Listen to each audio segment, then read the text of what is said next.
Hello friends, KSR academy commerce institute के YouTube channel पर एक बार फिर से आपका हार्दिक स्वागत है। GST expert video number 5।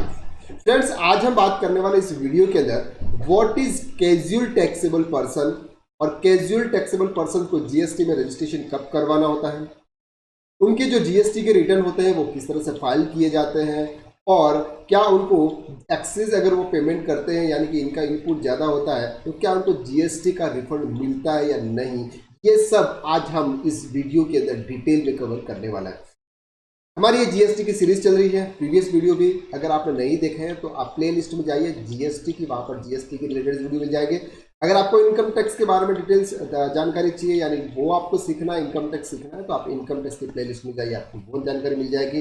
और अगर आपको अकाउंट सीखना है तो अकाउंट की प्लेलिस्ट में जाइए, मास्टर ऑफ अकाउंट्स में, वहाँ पर आप जीरो से लेके एडवांस तक अकाउंटिंग सीखेंगे। चलिए वीडियो को शुरू करते हैं। सबसे पहले हम बात करते हैं who is casual taxable person. Casual taxable person का मतलब क्या होता है? Casual taxable person means a person who supplies taxable goods और service.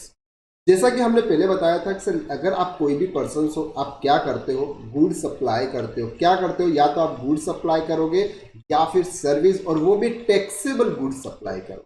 Okay, occasionally in the taxable territory. अब यहां पर उन्होंने बोला ओकेजनली, दैट मीन्स कभी कभी, किसी ओकेजन पर अगर आप सप्लाई कर रहे हो in taxable territory where he does not have an fixed place of business.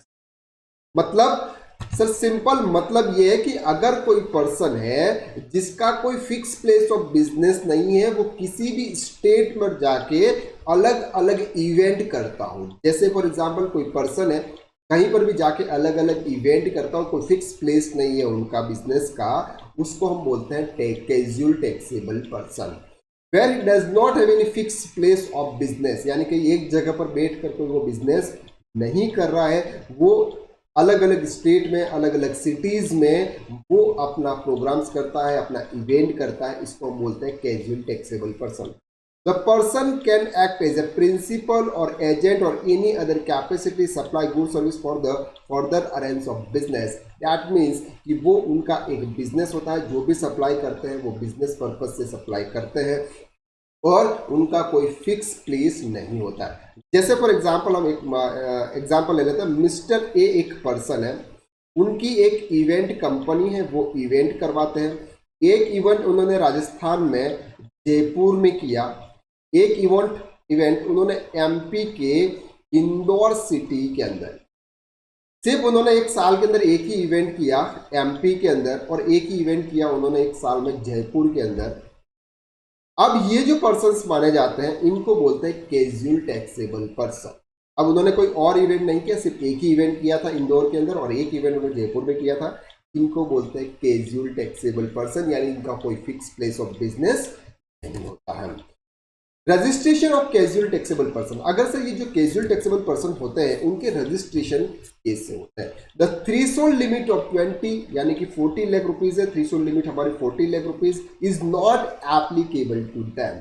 मतलब नॉर्मल टैक्स पेयर जो होते हैं, जो गुड सप्लाई करते हैं या सर्विस सप्लाई करते हैं, उनके लिए जो लिमिट होती है वो लिमिट होती है कि अगर आपका एग्रीगेट टर्नओवर 40 लाख रुपीज से क्रॉस करता है तभी आपको जीएसटी में रजिस्ट्रेशन कराना। ऐसा हमने प्रीवियस वीडियो के अंदर देखा था। अगर वो नहीं देखा है तो आपको डिस्क्रिप्शन में इसकी लिंक मिल जाएगी या फिर प्ले लिस्ट में जाके भी आप इसको देख लीजिए।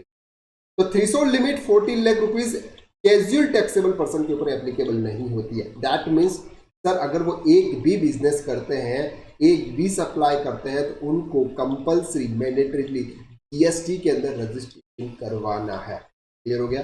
First. Second, a casual taxable person can not opt for composition scheme. तो कैजुअल टैक्सेबल पर्सन जो होता है वो कंपोजिशन स्कीम्स अवेल नहीं कर सकते। कंपोजिशन स्कीम्स क्या है ये हम आने वाले वीडियोस के अंदर डिटेल में कवर करेंगे। बस आप ये मान के चलिए कि अभी कोई कैजुअल टैक्सेबल पर्सन है वो कंपोजिशन स्कीम के लिए अप्लाई नहीं कर सकता, वो आप नहीं।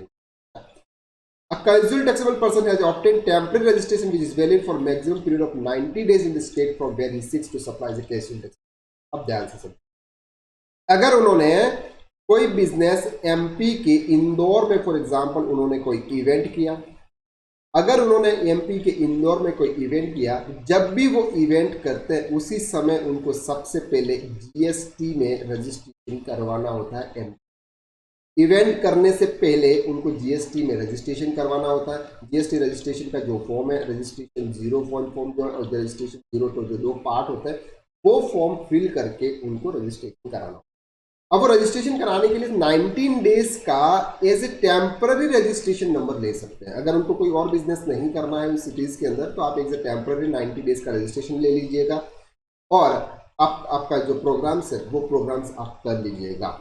State where six supply to casual taxable person, मतलब जहां पर सप्लाई करते हैं वो 90 डेज के लिए टेम्पररी रजिस्ट्रेशन ले सकते हैं और अपना जो भी इवेंट है वो इवेंट ऑर्गेनाइज कर सकते हैं।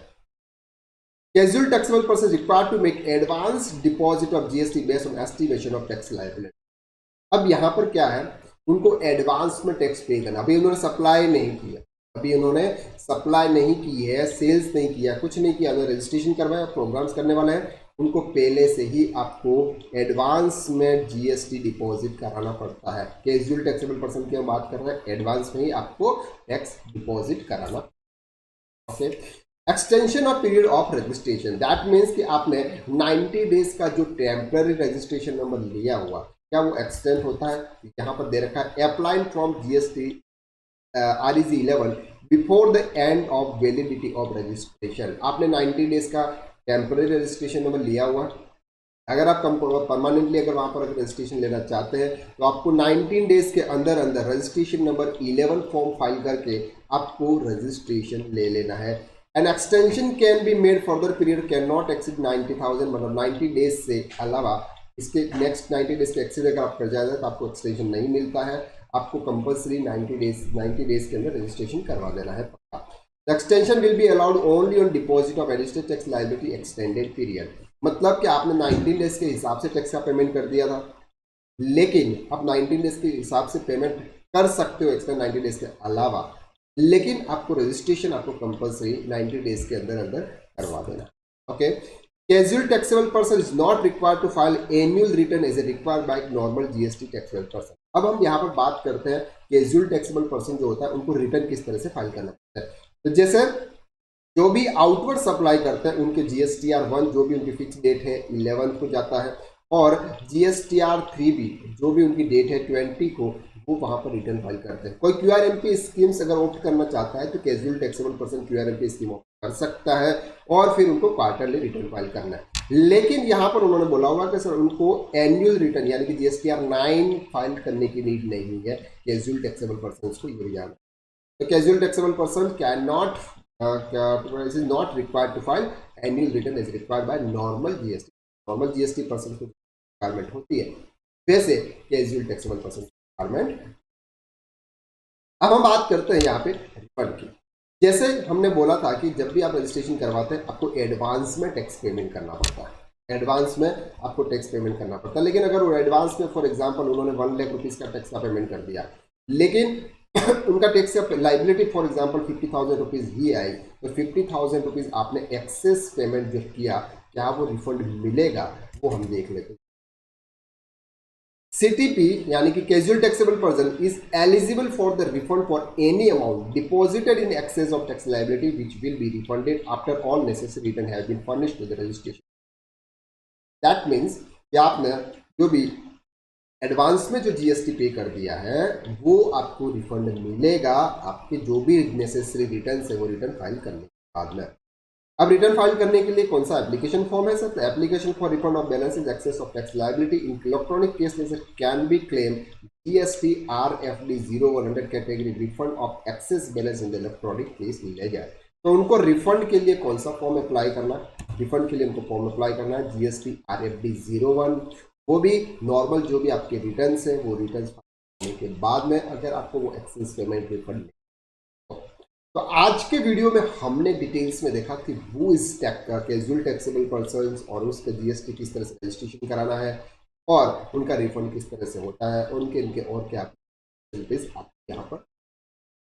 तो आज के वीडियो में बस इतना ही, नेक्स्ट वीडियो में हम फिर मुलाकात करते हैं। Thank you. अगर आपने हमारे चैनल को सब्सक्राइब नहीं किया है तो प्लीज़ चैनल को सब्सक्राइब कर लीजिएगा, क्या कि आपको इसी तरह के रिलेटेड वीडियोस हमारे इस चैनल को